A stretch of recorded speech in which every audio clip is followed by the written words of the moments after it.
Hello friends, welcome to my channel Dhanashree classes. आजच्या या व्हिडिओमध्ये आपण काही अशी वाक्य बघणार आहोत जी आपण नेहमी बोलतो. नेहमी बोलणाऱ्यातली आपली वाक्य आहेत आणि ही जी वाक्य आहेत ती आपण इंग्रजीमध्ये कशा पद्धतीने करायची ते इथे बघणार आहोत. ठीक आहे. आता यातील एक साधं वाक्य आपण इथे घेतलेलं आहे की हे माझ्यासाठी पुरेसं आहे. हे जे वाक्य आहे हे खूपदा आपण हे बोलतो. आता हे वाक्य आपण इंग्रजीमध्ये कशा पद्धतीने करायचं? आता हे माझ्यासाठी पुरेसं आहे. पुरेसं आहे म्हणजे काय? माझ्यासाठी इनफ आहे. ठीक आहे. पुरेसं म्हणजे काय? इनफ. तर आपण याची वाक्यरचना कसं करणार? हे म्हणजे that's, THATS, that's enough, ENOUGH, that's enough for me, माझ्यासाठी म्हणजे फॉर मी. अगदी सिंपल अशी वाक्यरचना आहे. खूपदा आपण हे वाक्य बोलतो पण इंग्रजीमध्ये करताना आपल्याला थोडंसं अवघड जातं. तर कशा पद्धतीने करायचं बघा. That's enough for me. पुढचं वाक्य काय आहे? काही खाण्यासाठी घेऊन ये. हे वाक्य आपण खूपदा ऐकलं आहे, खूपदा बोललो आहे. मग आता हे इंग्रजीमध्ये कसं म्हणणार?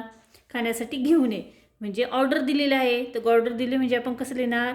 गेट समथिंग, काही म्हणजे something, SOMETHING, get something to it. To it, get something to it. पुढचं वाक्य बघा. मला वाईट वाटत आहे. मला वाईट वाटत आहे. हे वाक्य कसं करणार? मला म्हणजे आय ॲम. वाईट वाटणे म्हणजे मला फिलिंग कशी होते? बॅड फिलिंग होते. म्हणजे feeling, FELLING, feeling bad. I am feeling bad म्हणजे मला वाईट वाटत आहे. लक्षात आलं? पुढचं वाक्य बघा. मी आठवण ठेवेन. मी आठवण ठेवेन. ठेवेन म्हणजे भविष्यकाळातील वाक्य आहे. जे मीसाठी आपण लिहिणार आहोत आय, आणि ठेवेन ही क्रिया होणार आहे म्हणजे विल वापरणार आपण. भविष्यकाळातील वाक्य म्हणजे क्रिया होणार आहे तर ते आपण काय वाटतं करत्यानंतर नेहमी विल किंवा शॅल वापरतो. ठीक आहे. तर आय विल, आठवण ठेवेन म्हणजे remember, REMEMBER, I will remember. लक्षात आलं? आणि त्यानंतर नेक्स्ट आहे हे तुझं आहे का? प्रश्नार्थक वाक्य आहे. हे तुझं आहे का? कसं लिहिणार आपण? It is yours, apostrophe s आणि question mark. It is yours. लक्षात आलं? आणि लास्ट आपण सेंटेन्स बघूया.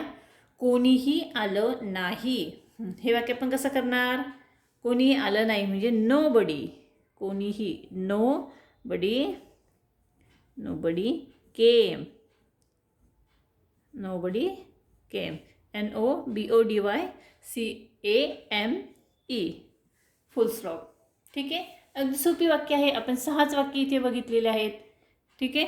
या पद्धतीने आपण कुठलाही वाक्य, मराठीचं वाक्य इंग्रजीमध्ये तयार करू शकतो. हा व्हिडिओ जर आवडला तर व्हिडिओला नक्की लाईक करा, शेअर करा आणि चॅनलवर नवीन असेल तर चॅनल सबस्क्राईब करा. पुन्हा भेटूया पुढच्या व्हिडिओमध्ये.